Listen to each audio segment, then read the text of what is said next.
Hey guys, welcome back to the shop. So I had a viewer reach out and ask if I was going to show every step of refinishing this stock, and I really hadn't planned on it. A lot of it's gonna be just repetitive. I'm gonna do the same thing for probably 7 or 8 days.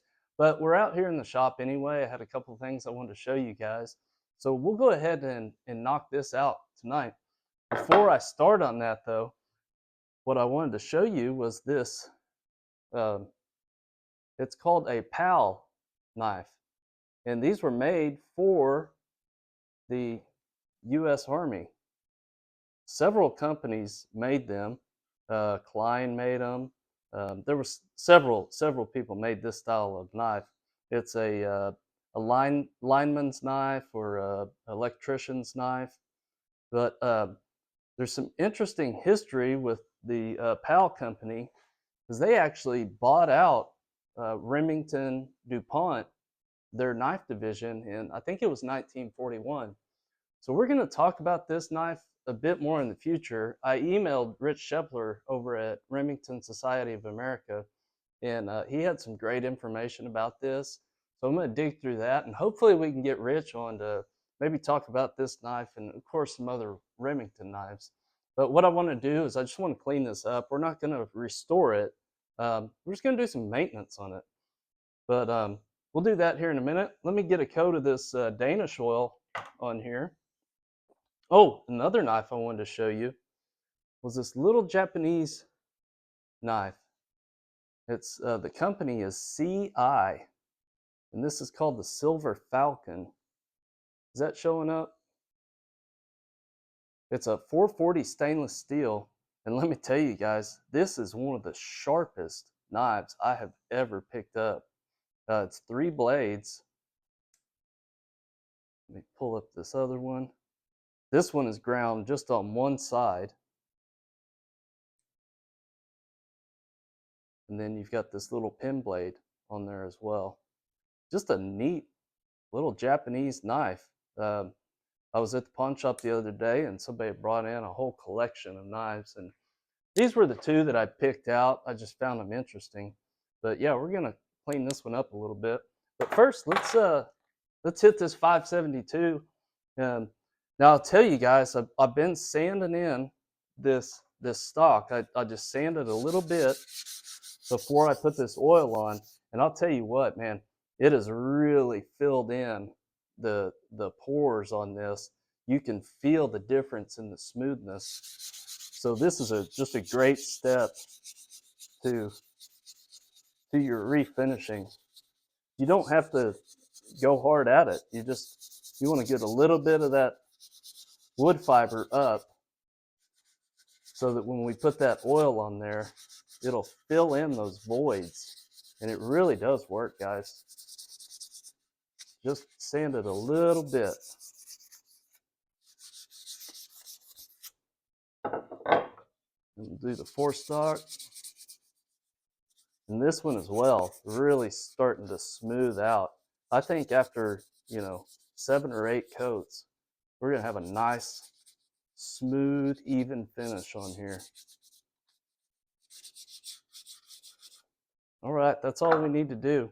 And we will switch over to some 4-aught steel wool in between coats, but I want to do a few more of the sand in before we do that.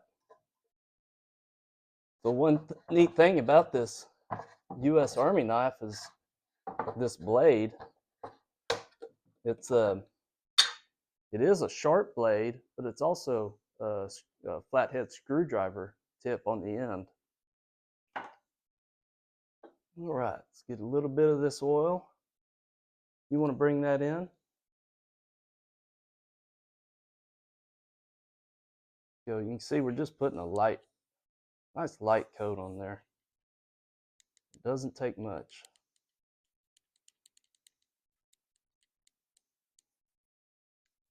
After we get this on, we'll just let it sit for a little bit, and then we'll buff it off with a cloth.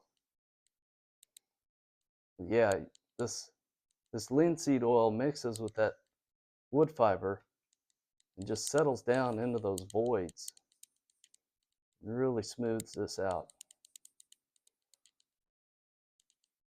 I think this is going to be a really nice looking rifle when we get done. Of course, you guys know I dropped it the other day amongst some chaos in the shop, but that's all right. This was a beater when we got it, but it'll be a nice rifle when we get done. I don't know if you guys can see that. I'm filling in.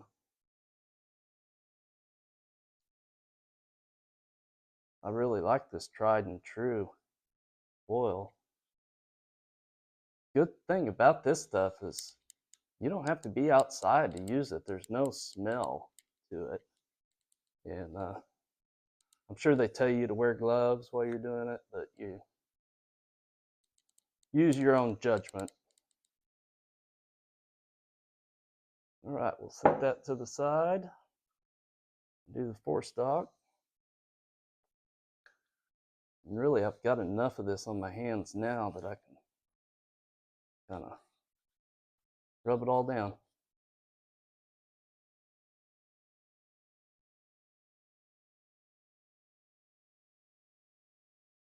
All right, so we'll leave that to the side. Let's go work on this knife a little bit. If you ever need some glass cleaner, this American glass cleaner is the best stuff. I used to work at a place that would order that in, and I bought a whole case of it because it works really well and it smells good too.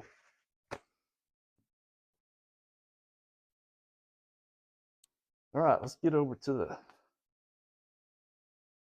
our station.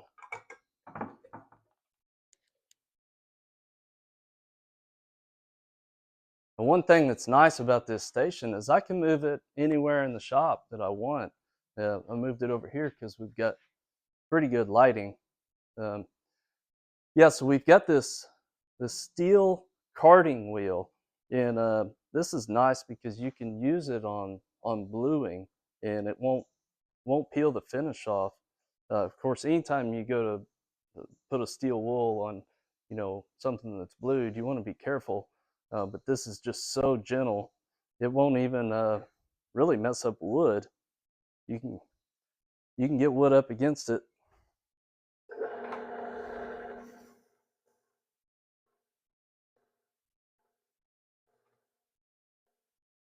Now, there's a difference between restoring something and just maintaining it.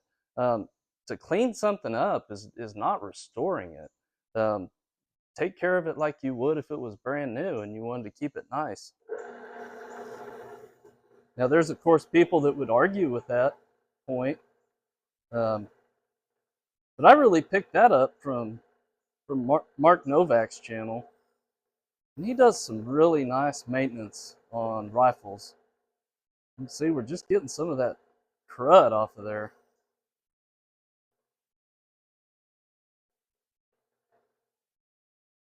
You can see I can put my hand up against this, and it's soft enough, it's not going to hurt anything.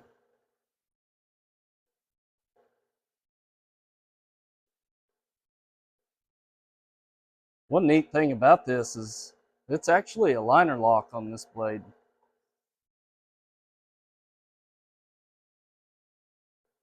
So PAL bought out Remington DuPont in 41. They bought all their tooling and parts and all of that stuff. This was a U.S. Army knife, and of course during the war, a lot of those companies they tooled up just to make supplies for the war, and this was one of them.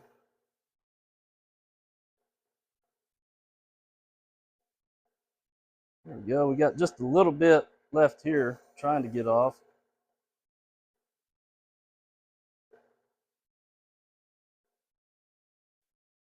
It's looking a lot better.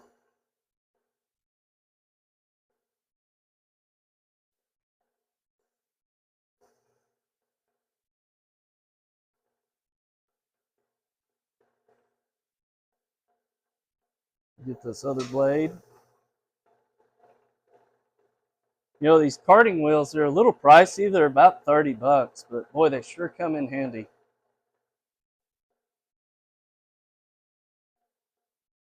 And some of this may be so stained that it just won't come off.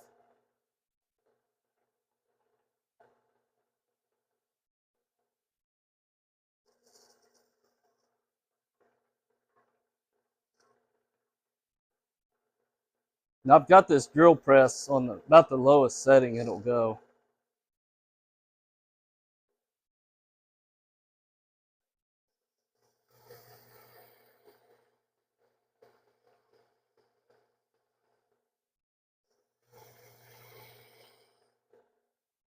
Then we get the back side.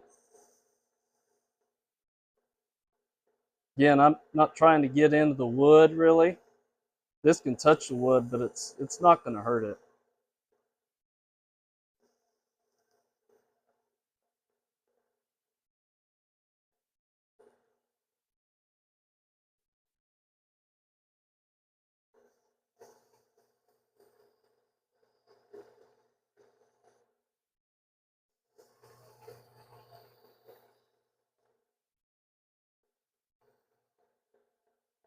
Okay, I think that's as far as we want to go on that. Let's take it back over to the bench.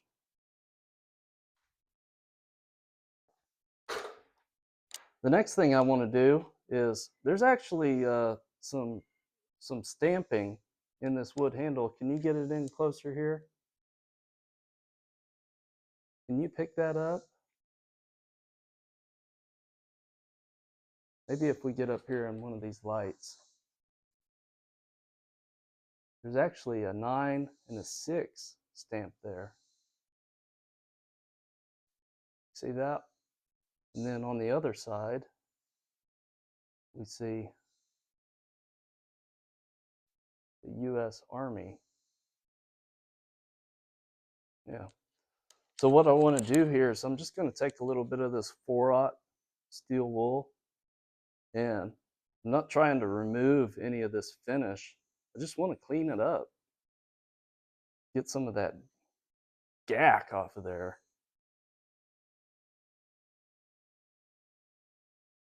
And we can hit this metal a little bit too.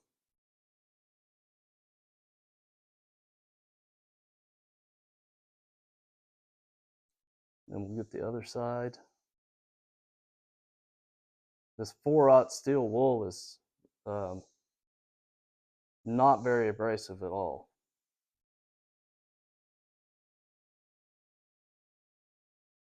Yeah, and you can see this is cleaned up a lot. There's years and years of grime on here. So like I say, we're not trying to refinish it. We just want to clean it.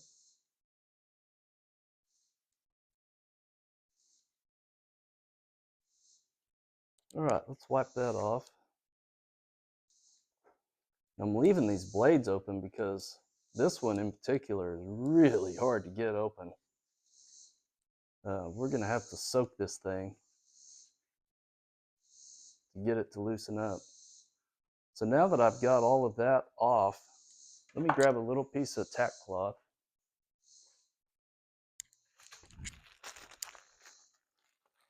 And what this will do is just make sure that all of that steel wool is off of there. It's just a real sticky cloth, and we don't need very much of it, just a little tiny bit. We're just going to clean that wood up with that.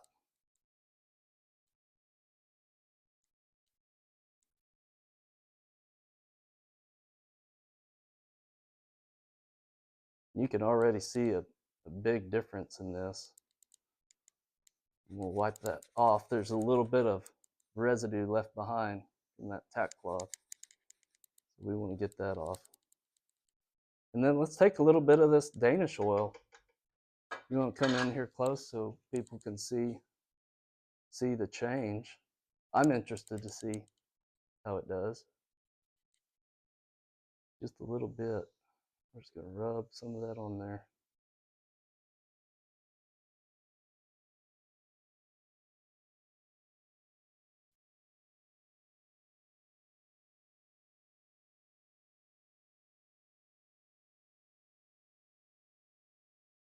Danish oil goes a long way. This little quart probably lasts me the rest of my life. All right, we're going to let that sit for just a minute.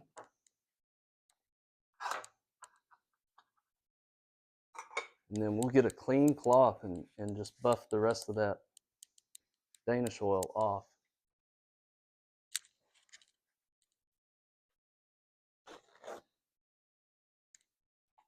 All right, wipe that down.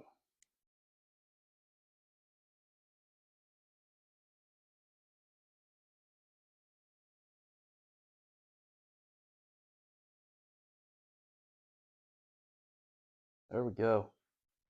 Now you can see we didn't restore this. All we did was just clean it up, get some of that old grime off of there.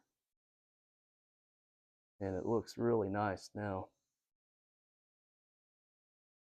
Yeah, we'll try to get Rich Shepler in to the podcast so that we can talk about this knife and some of his collection. He has he's pretty much an authority on all things Remington. So that'll be a good conversation to have. Guys, thanks for joining me. Please like, share, and subscribe. It really helps us out. Uh, and yeah, thanks for watching. As always, have a great day. God bless.